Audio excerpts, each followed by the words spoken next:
नमस्कार प्यारे साथियों, मैं टॉपर गाइडेंस के इस ऑनलाइन यूट्यूब चैनल में आपका हार्दिक स्वागत करता हूं, अभिनंदन करता हूं। दोस्तों, आज हम हरित क्रांति और श्वेत क्रांति के बारे में जानेंगे। इससे रिलेटेड जो प्रश्न पूछे जाते हैं वो मैं आपको बताऊंगा। दोस्तों, हरित क्रांति को जो हम समझने का प्रयास करते हैं तो हरित क्रांति किससे संबंधित है? कृषि से संबंधित है। और कृषि के उत्पादन के लिए विशेषता अगर मैं बात करूं, धान और गेहूं की खेती के लिए विशेषता हरित क्रांति को लाया गया था। तो अगर आपसे एक प्रश्न ये पूछा जाता है कि जो हरित क्रांति के जनक विश्व में किसे कहा जाता है, तो नॉर्मन बोरलॉग साहब को कहा जाता है। और भारत में एम.एस. स्वामीनाथन साहब को कहा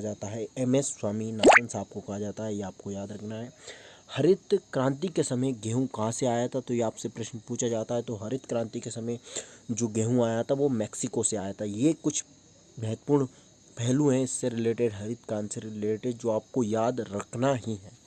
तो चलिए, इसी के साथ आपसे एक प्रश्न मैं ये भी पूछना चाहूँगा कि आपसे एक प्रश्न ये पूछा जाता है कि चीनी का कटोरा किसे कहा जाता है? तो एक देश है क्यूबा, उसे कहा जाता है चीनी का कटोरा। और भारत में धान का कटोरा किसे कहा जाता है? तो छत्तीसगढ़ को धान का कटोरा कहा जाता है। अगर मैं बात करूं श्वेत क्रांति की, तो श्वेत क्रांति का संबंध किससे आप समझ गए होंगे कि श्वेत क्रांति ऑपरेशन फ्लड के अंतर्गत, श्वेत क्या होता है? दूध। तो दूध के उत्पादन से संबंधित है श्वेत क्रांति।